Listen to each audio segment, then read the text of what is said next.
The Lord lets us go through tests sometimes. He could even make it appear as if He is being a little too hard on us, so that we're tempted to think, how could God let us suffer like this? How can He let that sort of thing happen? The devil is always around to try to make you doubt and even criticize the Lord, like he did with Job. God said about Job, there is none like him on the earth, a blameless and upright man, one who fears God and shuns evil. But the devil challenged God. Well, you just let me work him over and we'll see. So God allowed the devil to put Job through many tests and afflictions. Job lost his family, his wealth, and his health, and that's when his sin came to the fore. The devil had been right about that. Job's sin was self-righteousness, self-perfection. His sin was that he didn't think that he had any sin, and he couldn't understand why God was doing all this to him. It wasn't until he hit rock bottom, sitting in a heap of ashes, scraping boils from his body with a piece of broken pottery, that he finally confessed he wasn't as righteous as he had thought he was. And then God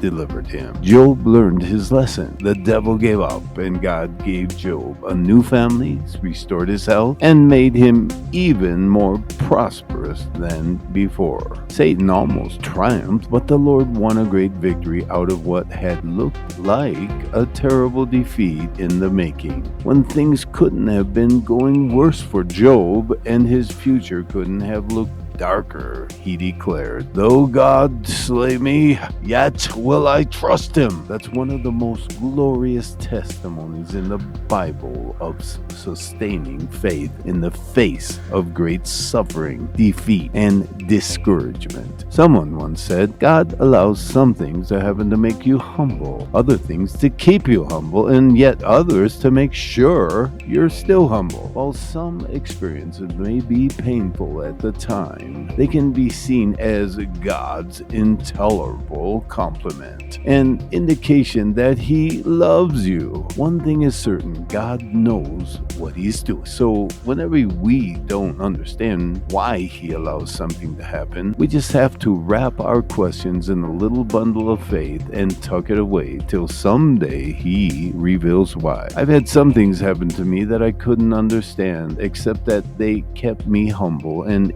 eventually furthered the Lord's plan for my life. We don't always know right away why God did or allowed certain things to happen, and in some cases we may not know till we get to heaven. I have a whole lot of questions that I'm going to ask when I get there. We've just got to trust Him anyhow. There are a lot of things that we don't understand now. Sometimes we're even ashamed that we don't understand, and we try to explain things to others that we don't understand completely ourselves. We think that we ought to know the answers, when sometimes the best thing we can do is be honest and say, I don't know. One of the great questions of this life is why God allows seemingly bad things to happen to people, and specifically to us. We probably won't know the complete answer to that till we get to heaven. We can see part of the answer and understand some of the reasons, but we won't fully comprehend till we get up there and see the whole picture. I think that's going to be part of our continuing education in the afterlife, learning why. Like Paul wrote, now I know in part, then I shall know fully, even as I am fully known. All we know is God. We don't know all the whys and wherefores, but we do know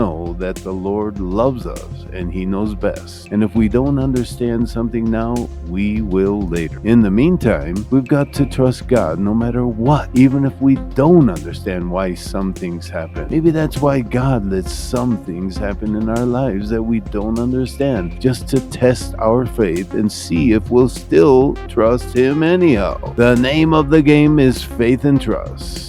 Faith to trust God. Though He slay me, yet will I trust Him. Though I have had a tough time and I don't know why, yet will I trust Him. Though He let this or that happen, yet will I trust Him. Though He lets an affliction beset me or my loved ones, I've still got to trust Him. God loves to see if you've got real faith and you're going to trust Him no matter what. That's the greatest victory of all, when you seem to be defeated and you still trust the Lord. That must please the Lord more than anything, that even when it looks like you are lost and defeated, you still trust him. Like Job, faith in the face of disaster or agony, faith in the face of death. Look at all the martyrs and saints in God's Hall of Fame in Hebrews chapter 11. It says, these all died in faith. That's the greatest thing that could be said of them. They died without receiving all that God had promised them. Some were even martyred, but they never lost faith. They never lost heart. They died trusting God. That's a greater test than Job had to go through. He was willing to die when he said, though he slay me, yet will I trust him. He thought he was going to die, but he didn't. But the martyrs did. That's the ultimate test. If you can die trusting the Lord, death is the final test of faith. If you die still trusting, that's the final victory.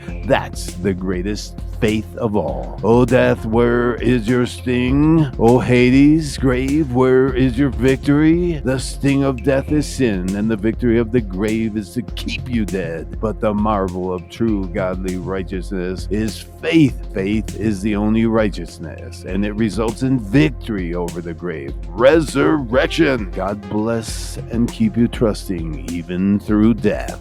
You'll die as you live, trusting God.